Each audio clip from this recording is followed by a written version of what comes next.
See what I'm saying, Matt? Like a snake should be coming out of the...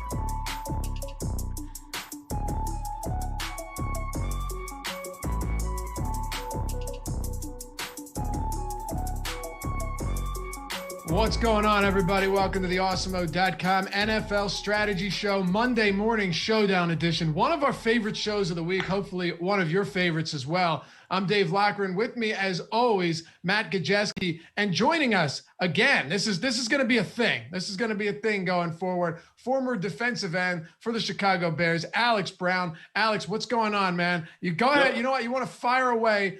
I'm willing to take the heat after last week saying that Bears game would go over. Not only did it not go over, but had it not been for that kick return to start the second half, we might have seen like 20 total points. What a brutal game that was. And I feel horrible that you had to talk about it more after our show was over.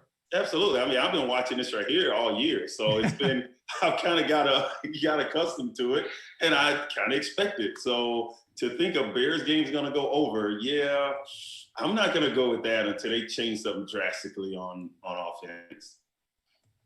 What's going on, Matt? How you feeling about tonight's game? You got the Bucs, you got the Rams. We're coming off an amazing Sunday night football game between the Rams or the Raiders and the Chiefs. Raiders almost handed Kansas City their second loss of the season. They would have been the only team to beat them twice, but Travis Kelce was open by 400 yards in the end zone.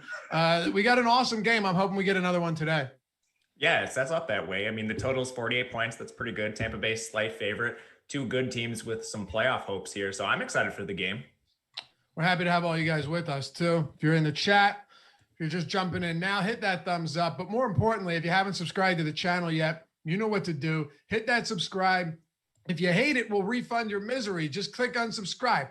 But if you like what we do here, if you want to help support us, but you also want to know when our shows go live, you want us to show up more in the browse recommended feature so it's easier to find us, hit that subscribe button. It's a lofty goal, but we're trying to get to 50,000 by the end of the year. We're like 8K away, maybe a little less after yesterday. Made a pretty solid push, but help us get there. That'll be your gift to us for the holidays. And hopefully our gift to you will be a lot of great free content that helps you win a lot of money. It's a win-win situation right out of the gate. William Westry with the super chat. Thank you, brother. Are we getting Matt a Black Friday TV? We're working on it. Alex, Matt does not have a single TV in his house.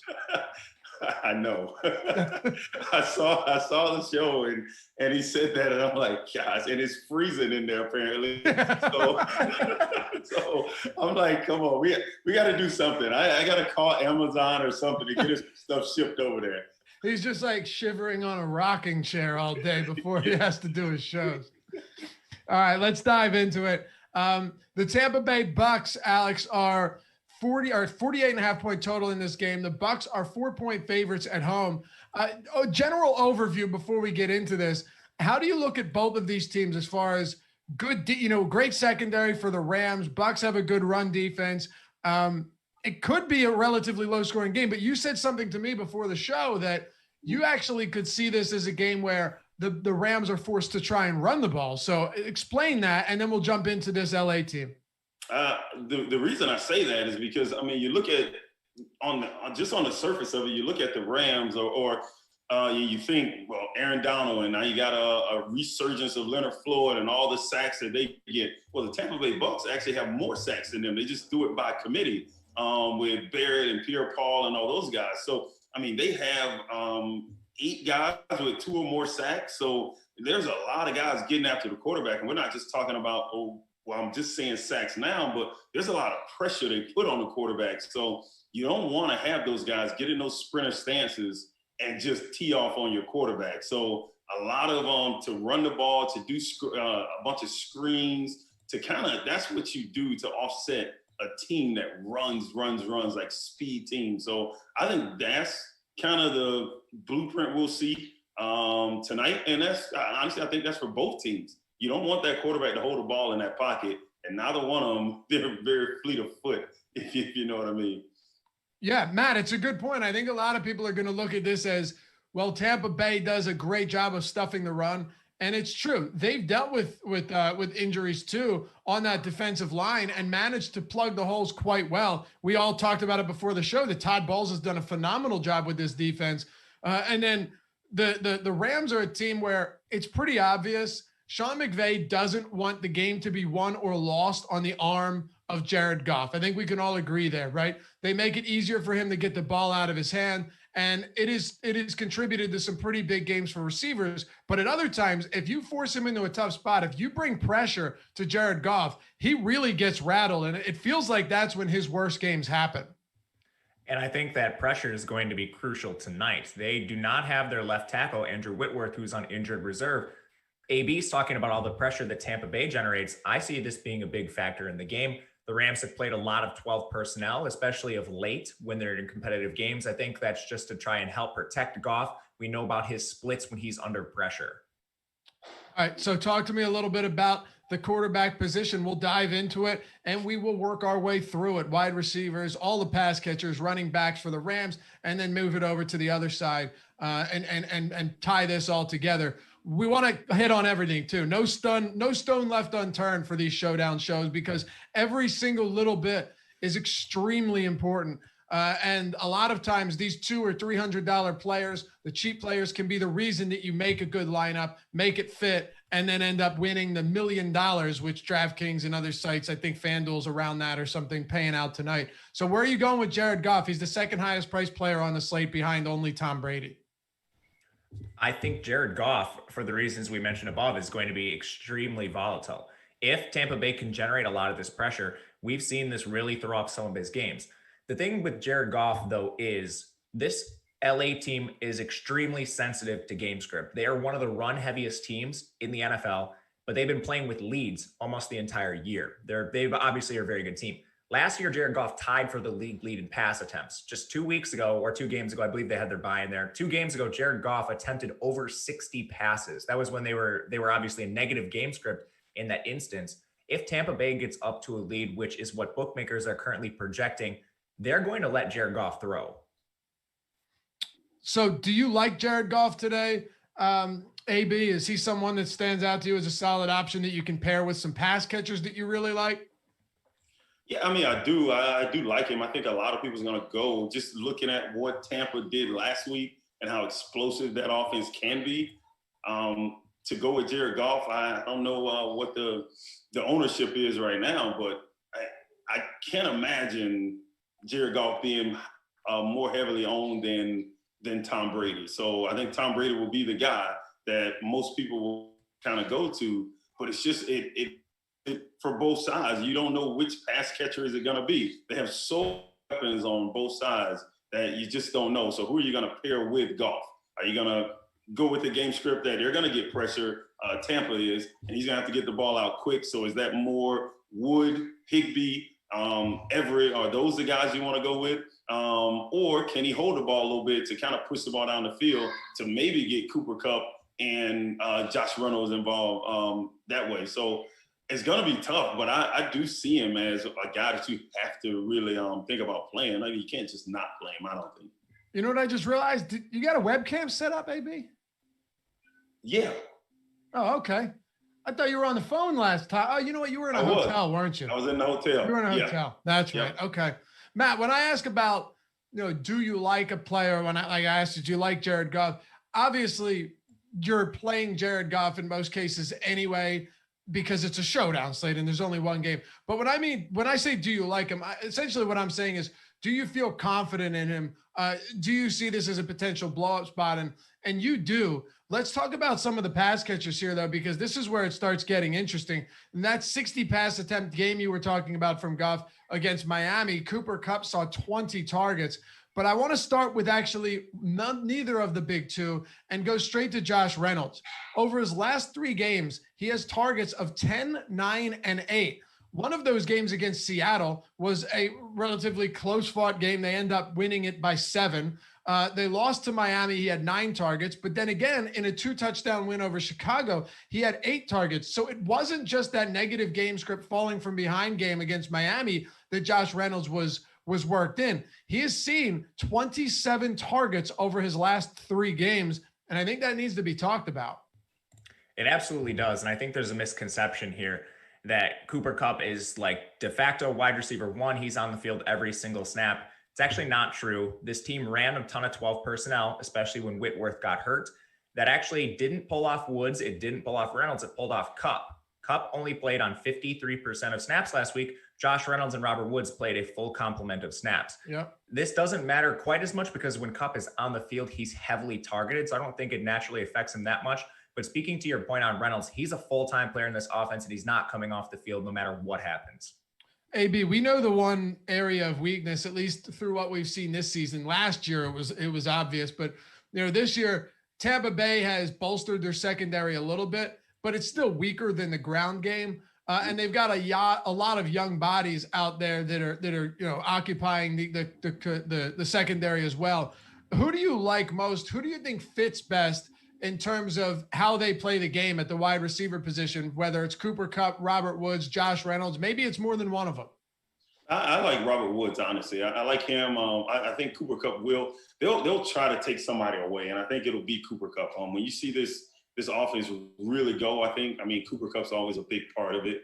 Robert Woods will be the guy, I think, that gets a lot of targets tonight, and it's going to be if he can make a guy miss. His team runs to the ball. So, the secondary isn't as strong, but they kind of make up for it with pass rush. So if you don't have to cover for 4 or 5 seconds because the guys up front are going to get home, then it makes that secondary look a little better. So, that's what I think Tampa will lean towards tonight as far as getting pressure on the quarterback. It's crazy too, Matt, because Robert Woods and Josh Reynolds on Pro Football Focus's wide receiver versus quarterback model, which is, kind of nice to see sometimes. They have both of them with negative grades. They have Woods with shadow coverage from Carlton Davis and Josh Reynolds seeing a lot of his snaps or routes run against Jamel Dean. What do you think about that? It's going to be a tough matchup for both of them. They have a nice corner in Sean Bunting in the slot too when they run into 11 personnel. So I don't think anyone really stands out with this matchup game you want to play. Tampa Bay's had 3 strong corners. A lot of that, I think, comes from the pass rush. Last year, if you look at the 2019 grades, some of them were pretty brutal. So I really do think it's the front 7, which has helped this team a lot, to AB's point. Are there any other pass catchers that you're willing to look at here? We can talk tight ends. You can talk about any of these tertiary options, but they really haven't seen a ton of love. Honestly, I think Kupp is too expensive given the roles that the other ones are playing. Woods and Reynolds, it's essentially the same role, and Kupp is being bolstered by that 21 target game. That's going to bolster anybody. If you want to talk about tight ends, they're both on the field a decent amount. Tyler Higbee this year has an 11% target share. If you want to go down to Gerald Everett, his is just 10%. In their last game, Higbee ran 21 routes to Everett's 18. It's pretty similar here. If we're going to have a similar role, I'll probably just take the savings with Everett. He's significantly less expensive than Tyler Higbee. Just based on price, he'd be the one I prefer.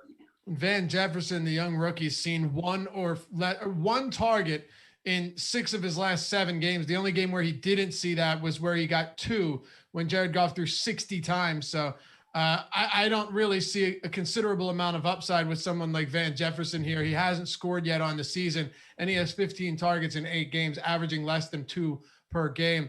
AB, let's talk about the run game here. It's tough to know who the ball's going to go to. Cam Akers last week actually led the team in carries with 10, but the week prior to that didn't even see the field for more than a snap. You've got Malcolm Brown. You have Darrell Henderson, who was expected to be, pretty involved last year and was completely written off. So I never have any idea what Sean McVay is going to do with the run game. If we are looking to target them, how the hell do we do it?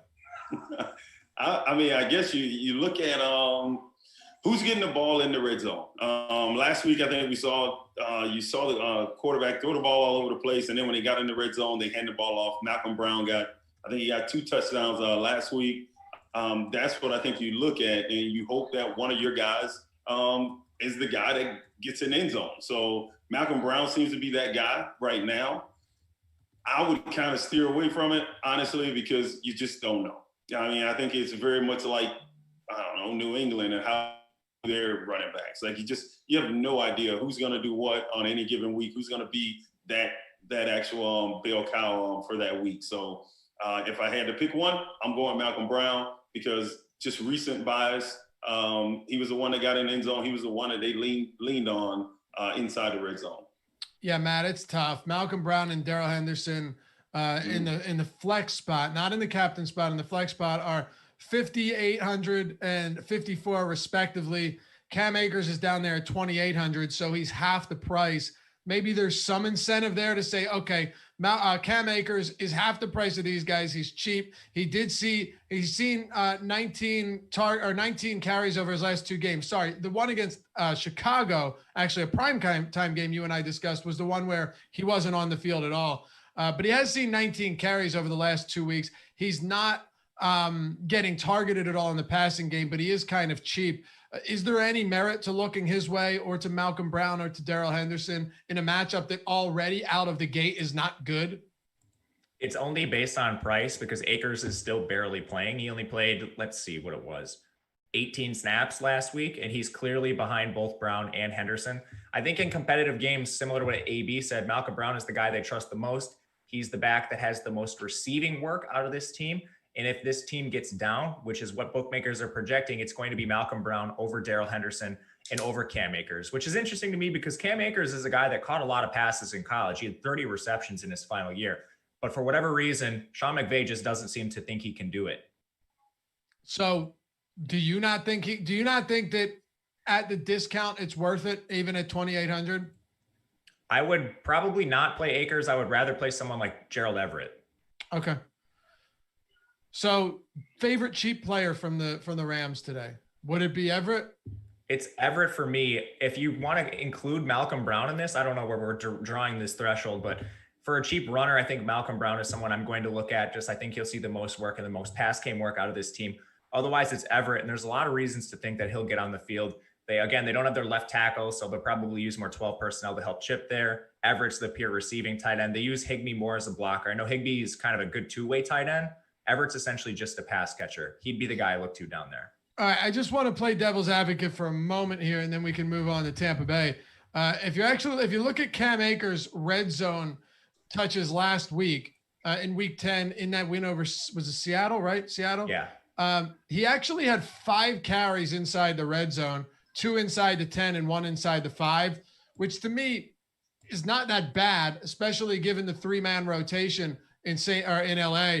56% of the team's red zone carries went to Cam Akers last week. So I'm willing to say, hey, that there's a very good chance he doesn't see the field at all, and McVay goes away from him as we've seen in the past. But if he gets 5 carries in the red zone last time out, and this game script fits favorably for them, I'll take some shots at him, just hoping that at a cheap price I can get some of the more expensive guys into my lineup. Oh, go ahead. When you look at that, so I tend to I would think of it as he didn't get the job done, right? So he didn't get the job done, and in a game like this, if you're leaning towards what Vegas is saying, they're going to be behind. Field goals isn't going to do it. So you need a guy in there that's going to get the ball in the end zone because you're going to continue to fall behind if you're kicking field goals and another team is scoring touchdowns. So I say he lose some of those touches. They gave him a chance. It didn't come through, and he lose some of those to Malcolm Brown, who was able to come through. So I don't know. I mean, that's the way I would probably look at that, and especially against a good defense like this. So it's not going to be – if you couldn't get in last week, you're probably not going to get in this week against a better defense. Sure. Yeah, it's a good point. And Malcolm Brown did score twice, both of which came in the red zone. So I'm not going to argue that. Again, simply going back to one very specific reason. He's really cheap. And a lot of these good players on this slate are very expensive. So if we're looking for cheap value, there's just not a lot there. Matt mentioned Gerald Everett. Akers and him are basically the same price. We're going to get to Tampa Bay right now, and you'll see there's just not a lot of value there. So let's do that. Before we do, though, through Thanksgiving, if you guys have been watching all of these streams, you know it already. If you're new, listen up. We've got a $1 promo. It's a phenomenal promo. For $1, you get the NFL Express package. For $1, that's it. One single dollar, no strings attached. $1, you get all of our Showdown content, all the tools for Showdown, the ownership tool, the projections, the top players tool. You get the Express lineup builder, the Express top stack tool, and the rankings and stuff. And not all of this is Showdown, right? You can use this package on Sundays for the main slates and the afternoon slates. There's a lot that goes into such a affordable package using that promo Mayflower when you check out at awesemo.com/join. You got through Thanksgiving to do it. There's no reason not to jump in. If you've been hesitant, skeptical, maybe you got burned by another site and you say, I'm not paying for content anymore. Well, here's the great thing. You pay $1, you either like it or you don't. I'm pretty certain you will, which is why we want you to be able to get your foot in the door. But for $1, using the promo code Mayflower, all of our Showdown content, a lot of other content for the main slates, for the afternoon slates, like rankings, ownership, and all of that. We'll see you over there. Check it out. Mayflower, use that promo. You've got through Thanksgiving to get $1 package NFL Express. All right, AB, what do you say about TB12, Tom Brady, highest priced player on the slate, I think for good reason. There were a lot of people this season that said Tom Brady was going to stink and you can't trust Tampa Bay. He has so many better pass catchers now that I'm not shocked at all that the man's thrown 23 touchdowns through his first 10 games.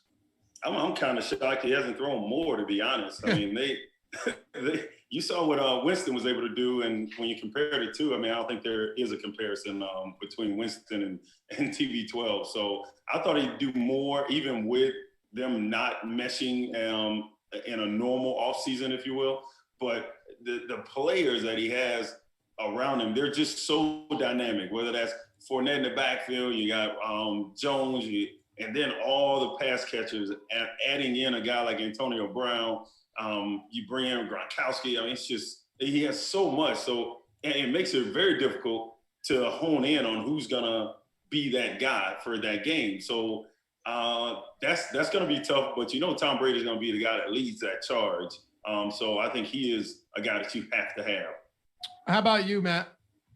I think Tom Brady is a fantastic play. When I think you talk about rostering him, the decision has to be with the ownership, because we know he's a good play, and both of these quarterbacks are in tough matchups. I think you still want to take one of them. So looking at the matchup doesn't do a lot for me. When you have Tom Brady, I think you have just the better weapons on his side of the ball with, AB, Mike Evans, Chris Godwin is pretty ridiculous. But you're talking about a guy who's going to carry 24% captain ownership. He's going to be 85% owned overall. So when we're talking about Tom Brady, I think just playing the ownership game, if you play him in utility instead of flat, or you play him in utility instead of captain slot, kind of like what we talked about with Dalvin Cook last week, you're immediately gaining leverage on the field. Let me ask you something. Are you surprised that he's projecting for more than 30%, 33% more ownership than Jared Goff? Because I honestly was pretty shocked by that. I am too. And it's not so much that, I think Tom Brady's ownership is wrong. I think Jared Goff's is low. Exactly. Yeah. I do think Jared Goff is coming in very low for a quarterback. A 51% quarterback is pretty ridiculous. It's especially when it's not like an Alex Smith, right? Or a Joe Flacco. Understandably, even when those guys are a little bit less expensive, people want to get away from them because there's a high likelihood that they just don't do anything. But in Jared Goff's case, I know he hasn't been fantastic this year. You do still have a lot of weapons around him, from Goff to Kupp from Kupp to Woods to Reynolds. Even Higbee and Everett are capable pass catching tight ends who are going to be on the field a lot. So I get it. Jared Goff's fantasy totals have not been great this year, but there's still a lot of potential. And by the way, let me just throw this out there. AB, last 2 weeks, Jared Goff has eclipsed the 300-yard mark. He's just not throwing any touchdowns because they're all getting vultured at the goal line by Malcolm Brown and company. Last week, I had him everywhere on the main slate against Seattle. He throws almost 300 yards in the first half, finishes with 0 touchdowns, despite the fact that they dropped 23 points and 3 scores on the day. So tilting. That's tough, man. That's hard. And I don't know if that leans towards the coach saying as you get into that red zone, the field shrinks. So does he have the confidence that Goff is going to make the right plays? He's not going to try to fit a ball in a hole. You don't want to lose points when you get down there. So you want to make sure you get points. So does he just lean towards that run game once they get down? I don't know. There's a lot of things. I like to think that if I got my quarterback and I trust him, that if it's not there, he's going to throw it away, then you call those plays and you allow him and those receivers, which I think this team relies on that passing game. If they can't throw the ball, they're in trouble. So, but they have to be able to run the ball to keep people honest. Yep. You know who you can't rely on to throw the ball away if he doesn't see any run there, Matt? Carson Wentz. I knew you were going to bring this up at some point. Yeah, I knew that was happening. Let me tell you, that is brutal. Leads the league into interceptions, fumbles. He added a safety to his resume yesterday. I don't know what to think anymore. I don't know how you do it in Chicago either, AB. It's tough, man. It's a tough life, us having to watch these teams every week. At least you guys are 5-4 or something. You're still above 500, right? No. Not anymore. Oh, no, you're 5-5, 4-5? Yeah, we used to be. And okay. The only way we do it. Weren't you 5-1 at one point? Yes. Yeah, we were 5-1. Yeah. Okay. Oh, wow. And fell all the way off. That's a rough fall from grace. $1 million, so that's the problem. That's the easy way to stomach. That's brutal. Okay. Yeah, we're all in bad shape around here. Matt, you got the Packers at least, so that's good. What about the pass catchers, Matt? You've got so many now is the only issue, right? Like, I think I mentioned this to you last time we talked about the Tampa Bay Bucs when they were facing the Giants, that you look at Chris Godwin when he's on the field, he catches almost every ball thrown to him, right? He's been targeted 41 times. He's got 34 receptions on the season. He's been injured a lot though. But when he's there, Tom Brady makes an effort to get him the football. And it kind of reminds me of what AB said before we started the show. If this is an instance where you've got Aaron Donald and company coming for Brady's head, does he want to get rid of the ball quicker? And if so, does that result in Chris Godwin getting elevated workload where Mike Evans as an outside runner downfield kind of gets cut out of this one a little bit? What do you think? I think Godwin is absolutely the best price adjusted play among these pass catchers. He has a larger target share than Mike Evans, so I can't really justify spending up to Mike Evans. And then you look down to Antonio Brown. He's just a little bit less expensive, but Antonio Brown, similar to Cooper Kupp, is the one that suffers when this team goes into 12 personnel. Tampa Bay also likes to use a lot of 2 tight end sets. Antonio Brown didn't even play on 50% of the snaps last week. He ran fewer routes than Rob Gronkowski. So I think Chris Godwin, just based on his offensive role and target share, he's mispriced, kind of sandwiched in between these two players.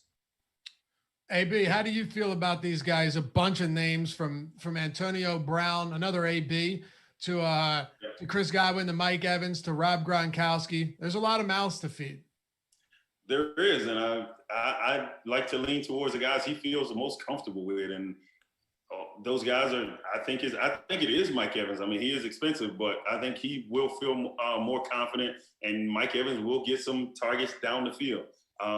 In a play action situation, then they'll push the ball down the field. But the guy that I'm really looking at is Gronkowski. Honestly, I mean, him even an off play with Brady. I mean, we saw him catch a touchdown either last week or the week before. I mean, he's going to look to those tight ends to make plays, and rightfully so. Tom came through New England, and he always had a good tight end for the past, 10 years or so. So I think he's going to look at Gronkowski a lot, and I like Godwin as well. I mean, Godwin can catch the ball, take short passes, and take them the distance. So those are some good, high percentage throws that they can get big plays from. Yeah, that is the one thing I like about Godwin is, last year only Michael Thomas had more yards after the catch than Chris Godwin, and he played 2 more games than Godwin, only had 7 more yards after the catch. Wow. Chris Godwin is able to create after the catch on his own, and I think that's important for a game like tonight. So especially given that the Rams secondary is strong, Matt. Like, we should probably talk about this for a second, because they have been a very strong secondary. Russell Wilson, despite some mishaps and some interceptions in recent weeks, he's still been someone that's been able to throw the ball well and move the ball downfield on other teams using his arm. They really they contained him last week, and they've done that on a number of times to a bunch of decent quarterbacks. How much, if at all, does that concern you, or does it not really matter since we only have one game to choose from anyway? It's not a huge factor for me. The Rams did lose Taylor Rapp. He's one of their starting safeties, a strong contributor to that team. Maybe that loosens things up a little bit. But when you have Chris Godwin, Mike Evans, Antonio Brown, it's not like you can stick Jalen Ramsey on one of those guys and isolate the entire pass game. Jalen Ramsey can only cover one of them. And then, Troy Hill is still a good corner as well. Darius Williams has played strong for them. So, they do have strong corner play, but I think there are ways that Tom Brady and the pass catchers can kind of navigate around Jalen Ramsey, who's really the clamps of that defense. So who would you say your favorite pass catcher is from Tampa Bay? Is it Chris Godwin? Godwin. Yeah. I like Godwin a lot here. AB, it sounds like you like Gronk a lot, but also Chris Godwin. Right. I mean, if I'm trying to be different here, so I mean, I would lean towards Gronk because I think everybody knows that Godwin is the guy, right? So he's the guy that he'll lean on, that Tom will lean on a lot. But I think those roles could switch according to game script, and it could be Gronk. Yeah, and it was encouraging to see too that Godwin's played 90+% of snaps in each of his last 2 games. Matt, you mentioned the routes for Antonio Brown, 49% snaps for him last week. Do you have any interest in getting there though? If we're talking ownership, which is really the most important thing, right? Chris Godwin is the highest owned receiver right now for Tampa and highest owned player outside of Brady. Then you have Mike Evans at 32%, Godwin's at almost 50%, Antonio Brown's down at 25%. Yeah, I'm probably going to try to double stack Brady in some fashion. So I think getting away for Chris Godwin is going to be an ownership play. And you can certainly look to Antonio Brown. You can look to Mike Evans. If I were ranking them, I would prefer, just based on price and ownership, I still prefer Godwin 1. Number 2 is Mike Evans. Gronk is 3. He's actually running more routes. And similar to what AB said, Gronk has a nice matchup and rapport with Tom Brady. Antonio Brown would be 4th. Yeah, PFF too has both of these teams with a top 5 pass rush in the league, AB. So I think that plays a big role in all of this. Are you willing? I'm going to get off topic for a second here from the pass catchers. Are you willing to consider defenses at all? Or is this just a game where while we respect them, we don't want to have any of them in our lineups? I think that's exactly what it is. I mean, you do respect them. I don't think they're gonna make a play. If one of them makes a play to actually help you win a tournament, I would probably lean more toward the Tampa Bay Buccaneers because under pressure, you do see Goff get rattled a lot. So if he's under pressure, I can see him throwing a ball that's behind the guy and they taking it to the house or holding the ball too long. Tom Brady's gonna get rid of the ball. He knows going with the ball, and I think have a better game than Goff will in the sense of if they get behind, then Goff can obviously throw for more yards than Tom. But I like Tom more. So I'll go with that defense, the Tampa's defense. We got Antoine and Evan here in chat talking about how the Cowboys are going to win the division. I hope they do. I hope they do because I don't want to win the division, get smoked in the wild card round, and now our top pick can't be anything lower than or better than 19. So you guys go ahead and do that. Get smoked in the first round on national television, and we'll take our top 10 pick. We've been getting smoked all year on national television. I think we've had enough of it. Exactly, dude. I don't need to see any more of that shit. You guys can have it. But by the way, you guys see that CeeDee Lamb catch yesterday? Yes. Beautiful. Yes.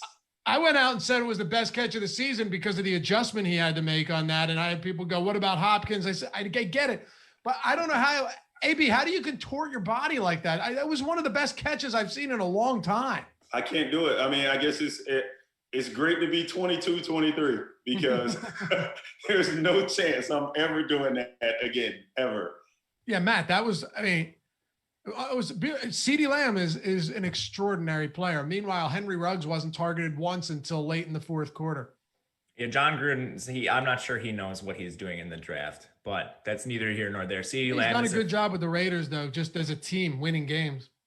Yeah, I'm not sure how he did that. He kind of got lucky getting some MAC players and, Max Crosby and stuff, going to that small conference, my favorite college football conference. But as far as what John Gruden's doing as a decision maker on offense, I don't know if he's got that. Oh, you say you're not. So you're one of those people that will go to the grave saying Gruden was a bad guy to bring in to coach this team. You talking about $100 million man, John Gruden? Hey, talking about a 6-win Raiders team. I don't know.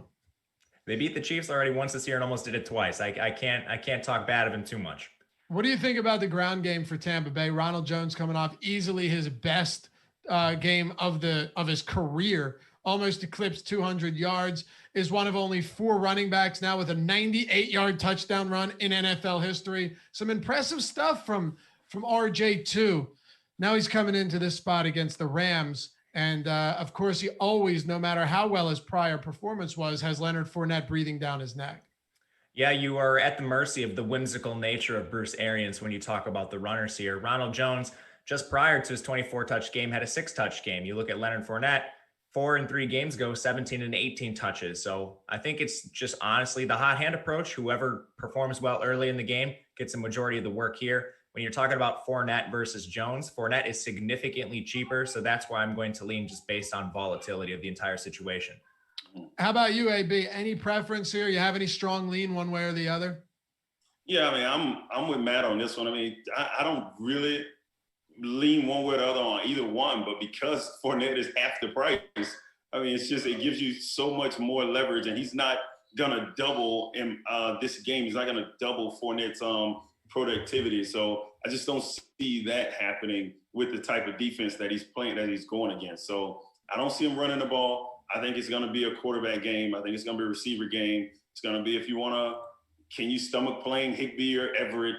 That's what I think it's going to come down to. So now I don't think the running backs could play a part. They could have 40 yards on 15 carries with 2 touchdowns. I mean, that could happen. But I mean, if you play one of those guys, I think that's what you're really hoping happens. So you're not sold on the run game for either team whatsoever today?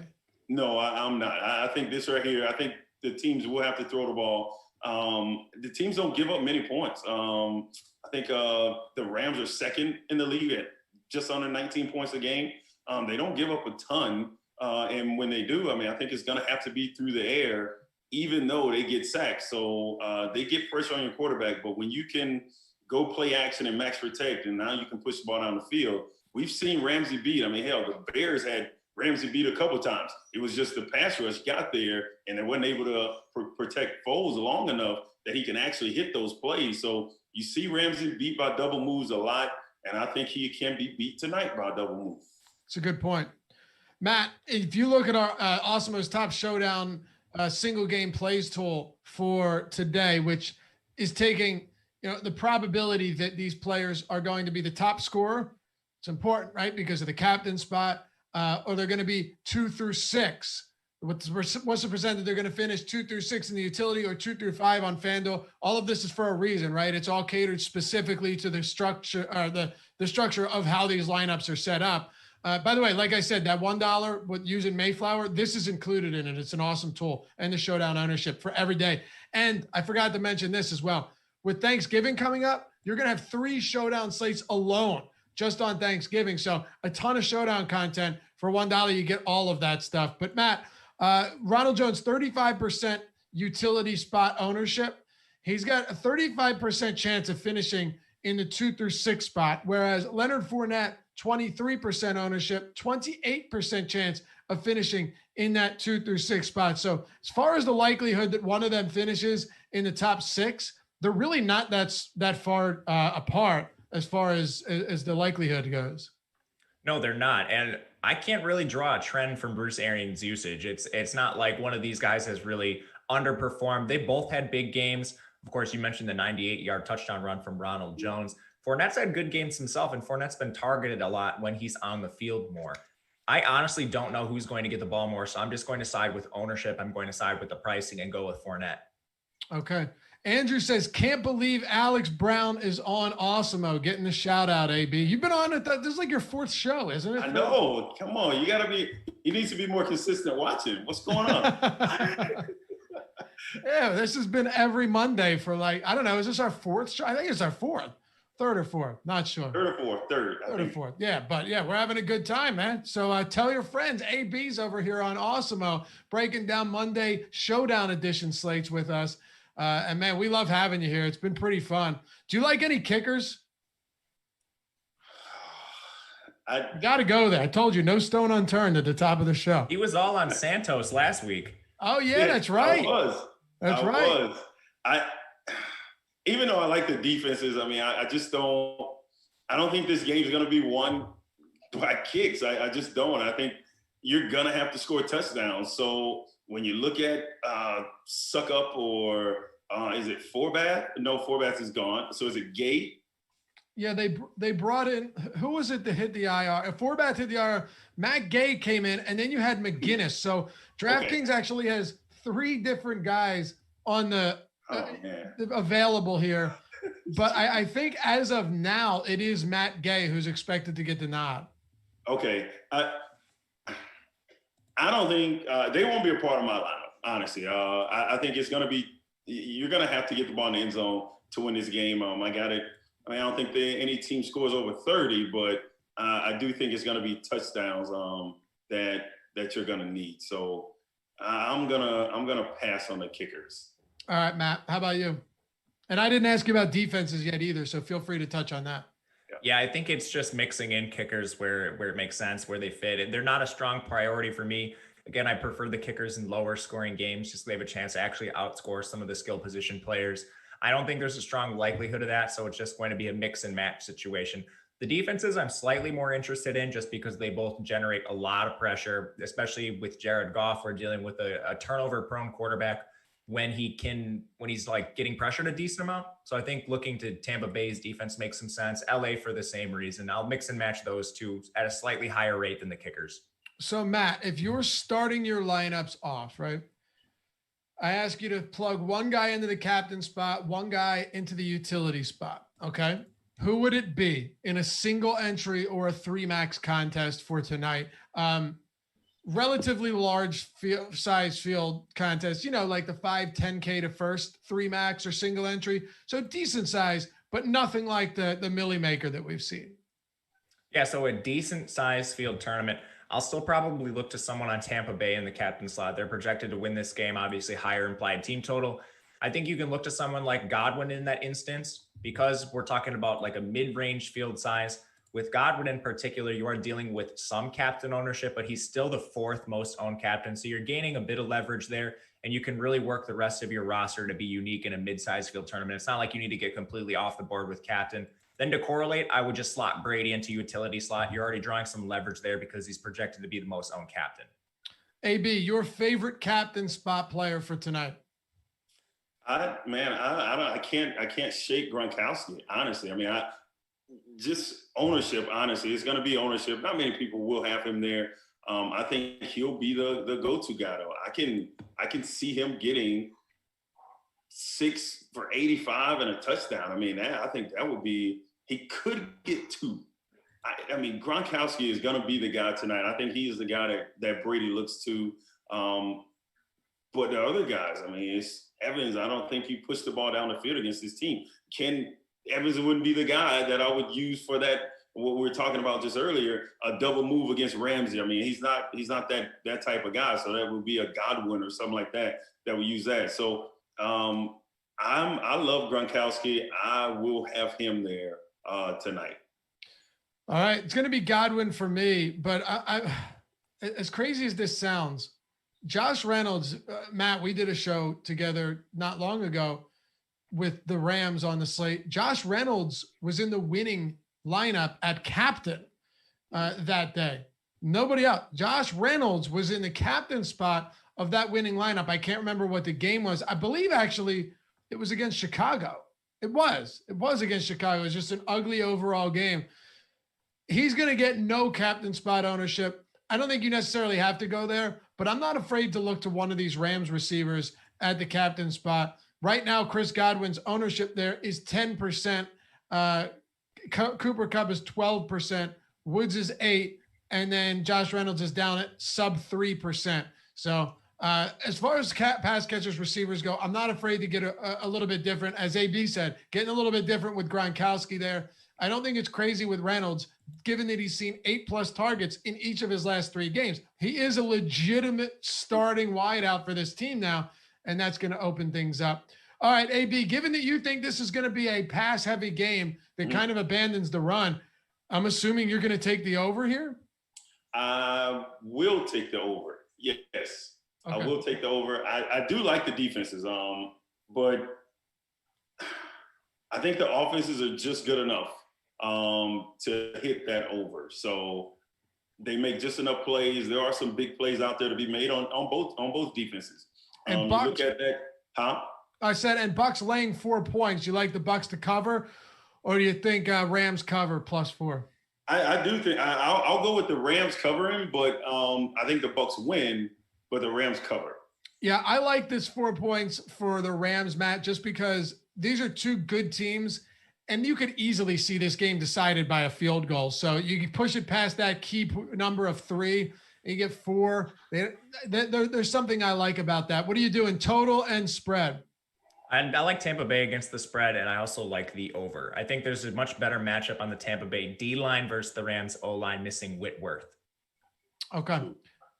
I'm going to go with the over too, but I don't feel comfortable about it. I do see this being one of those games that could potentially flip on its head.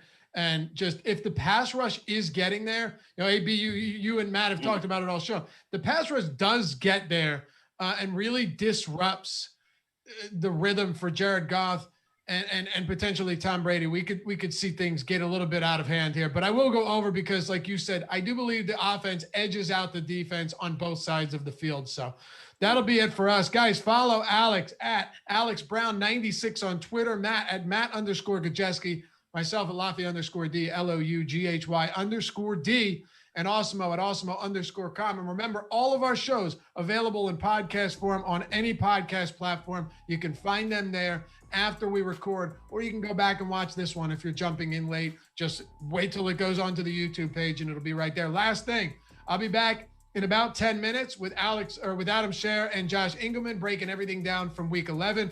And starting tomorrow, all the way up through Thursday, we're going straight into the Thanksgiving content. Tuesday, first look. Wednesday and Thursday, we're going to have hours upon hours of content for Thursday's 3-game slate. It's the best time of the year for DFS. Hopefully you'll join us. We'll see you back here soon, guys. Thanks for watching the Awesemo Strategy Show.